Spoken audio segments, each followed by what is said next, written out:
entre nos. Aquí entre nos. Aquí entre nos. Aquí entre nos. Aquí entre nos. Aquí entre nos. Aquí entre nos. Aquí entre nos. Aquí entre nos. Aquí entre nos. Aquí entre nos. Aquí entre nos. Aquí entre nos. Aquí entre nos. Aquí entre nos. Y ahora estamos aquí entre nos con Julio César Labrador.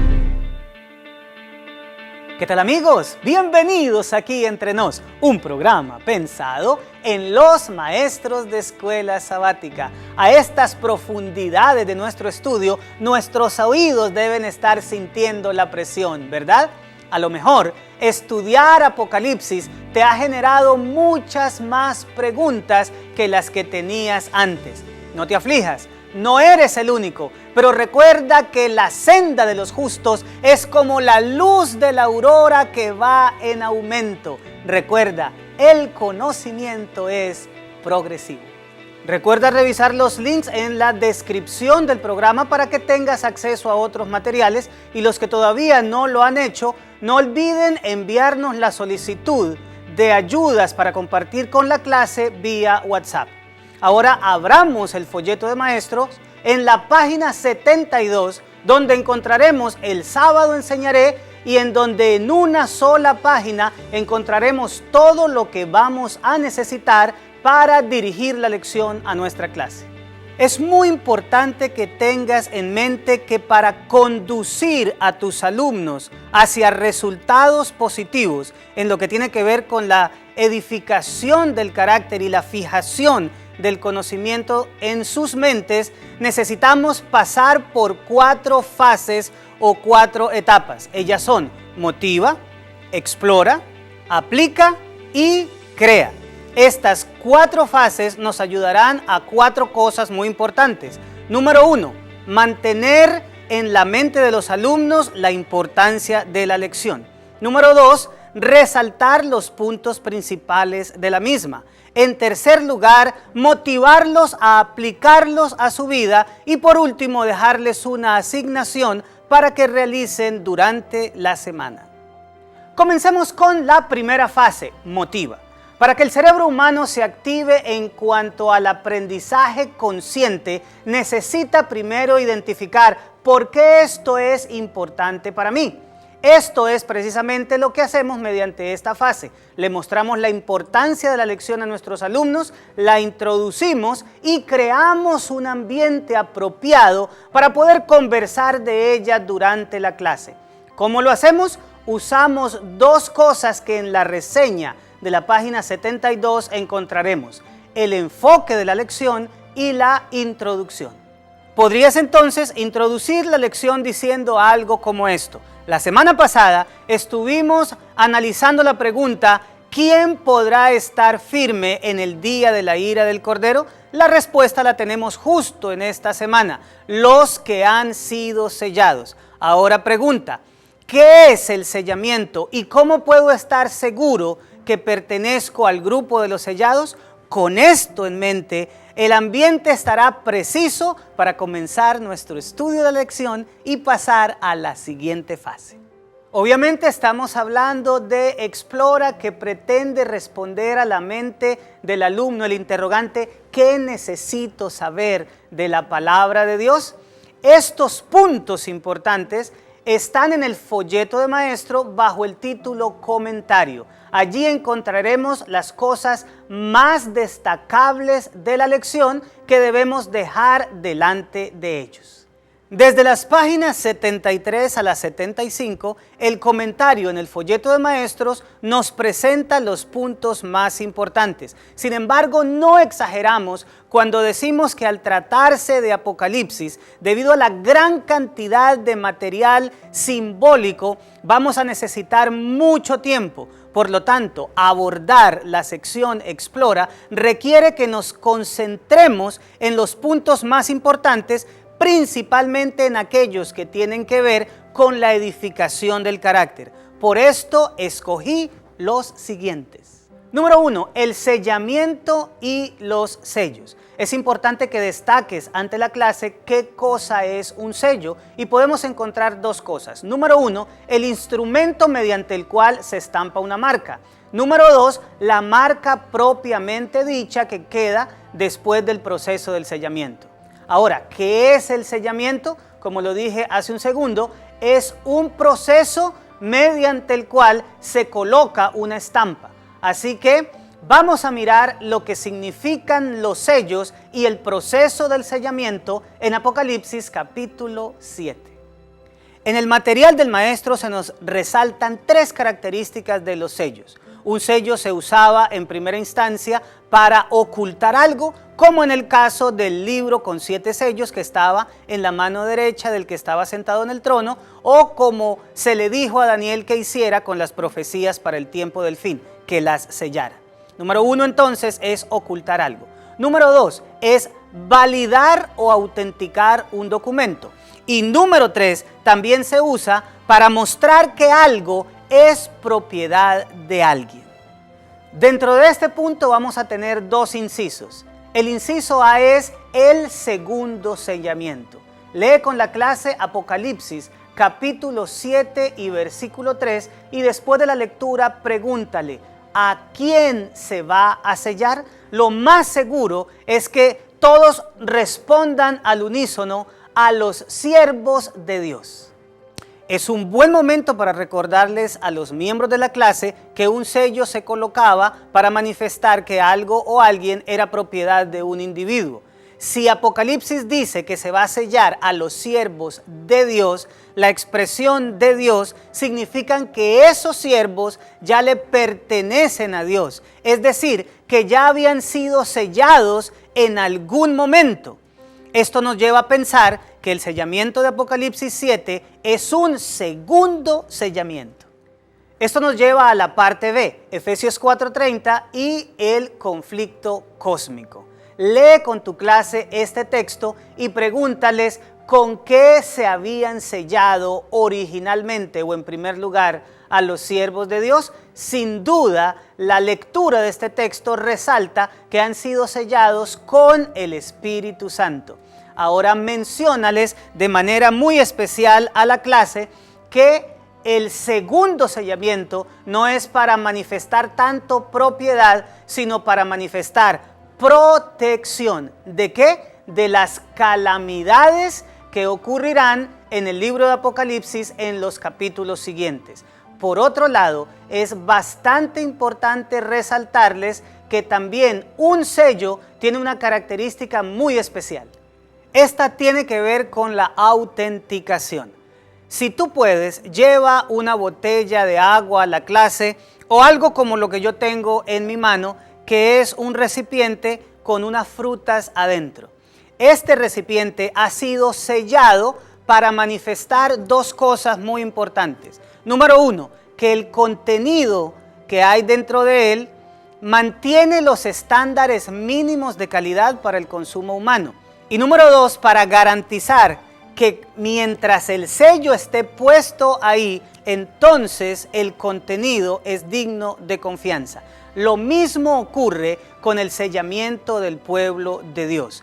En primera instancia están protegidos de las calamidades futuras, pero en segunda instancia se coloca el sello de Dios para manifestar que el carácter de Cristo, que originalmente fue producido en ellos mediante la obra del Espíritu Santo, ha llegado a los estándares mínimos de calidad para pertenecer a la patria celestial, y que mientras ese sello esté puesto, estos individuos, no importa lo que pase, manifestarán ese carácter de Dios en sus vidas. Sin duda alguna tenemos muchas cosas más que hablar con respecto al sellamiento y al sello de Dios, principalmente en lo referente al sábado. Sin embargo, por cuestiones de tiempo no lo vamos a poder abarcar.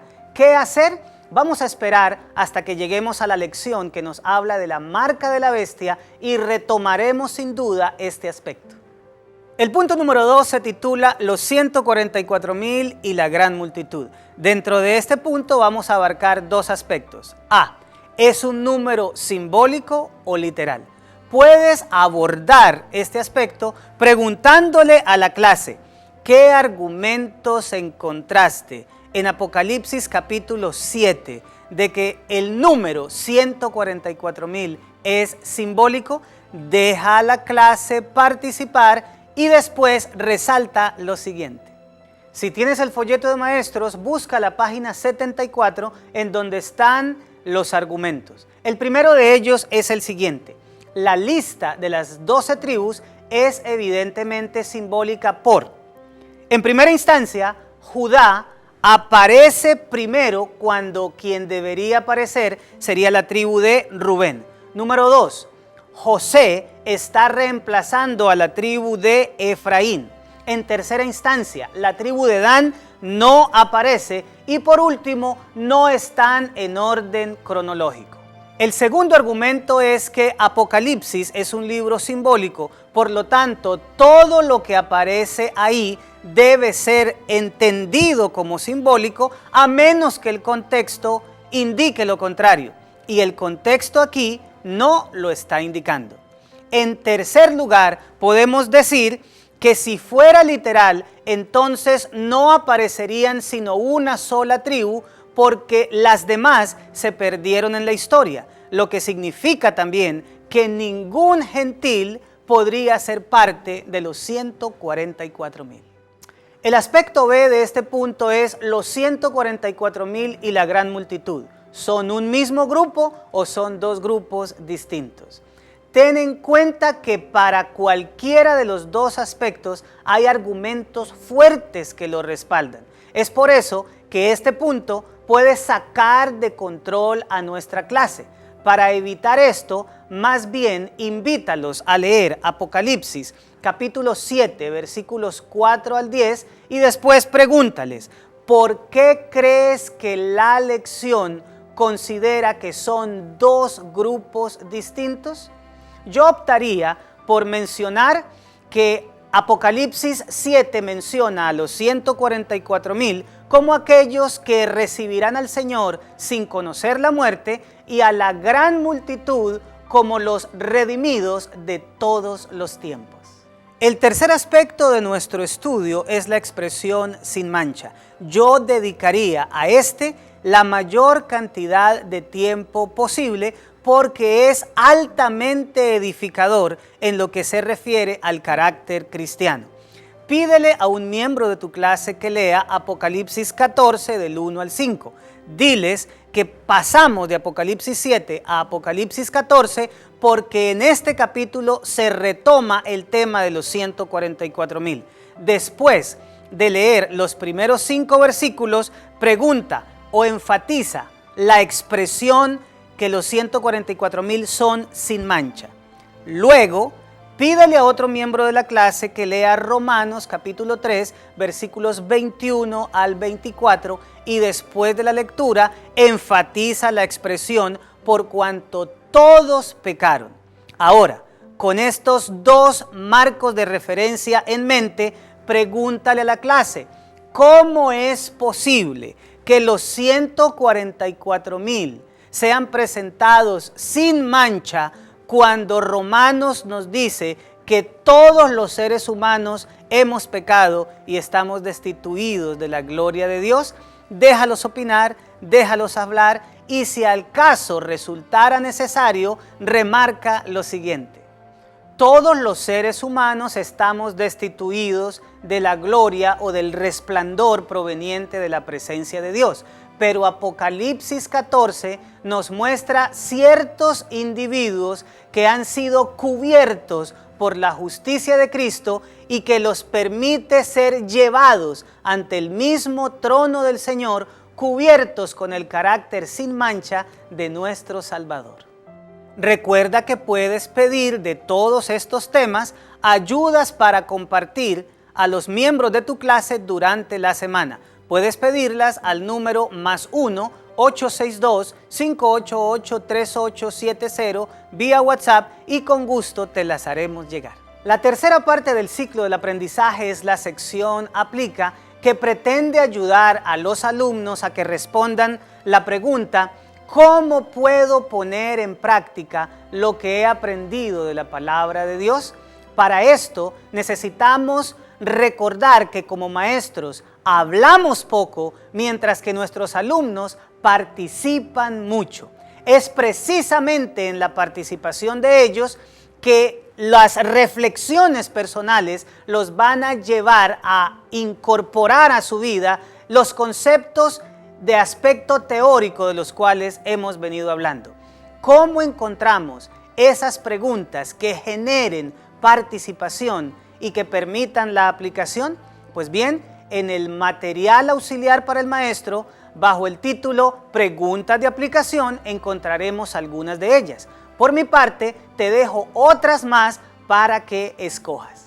La primera pregunta de aplicación tiene que ver con el último párrafo que está en la lección del día jueves. Te invito a que la leas con los miembros de tu clase literalmente. Yo también lo voy a hacer. Necesitamos ser refinados, limpiados de toda mundanalidad hasta que reflejemos la imagen de nuestro Salvador y lleguemos a ser participantes de la naturaleza divina. Y aquí viene lo importante.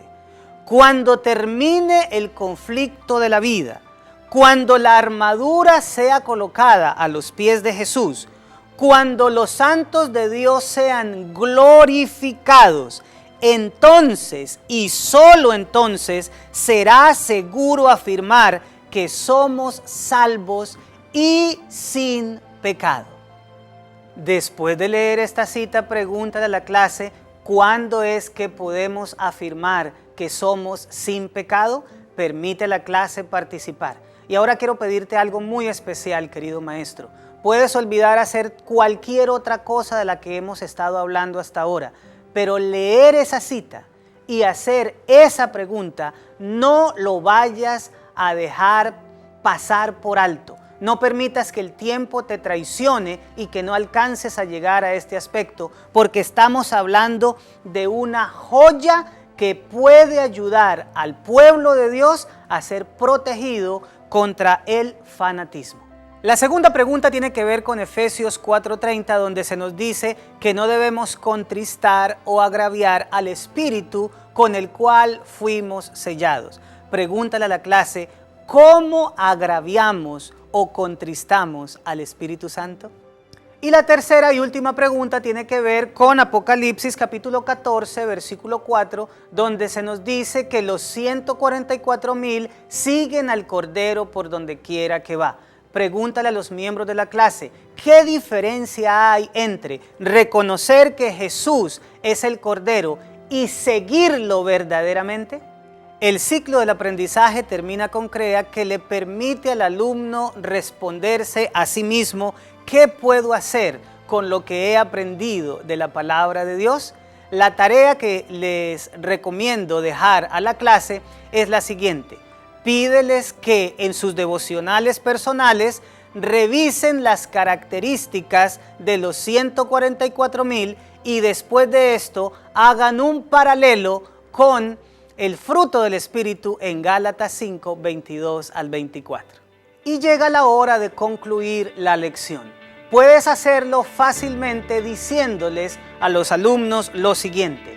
Esta lección nos enseñó que los 144,000 fueron sellados para dos cosas. Número 1, para protegerlos de las calamidades futuras, y en segundo lugar, para fijar en ellos el carácter de Cristo.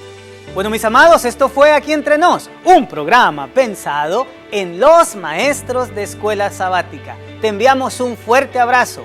Te recordamos nuestro lema: conéctate compartiendo esperanza, porque Cristo viene pronto, y quedamos a la espera de encontrarnos de nuevo la próxima semana.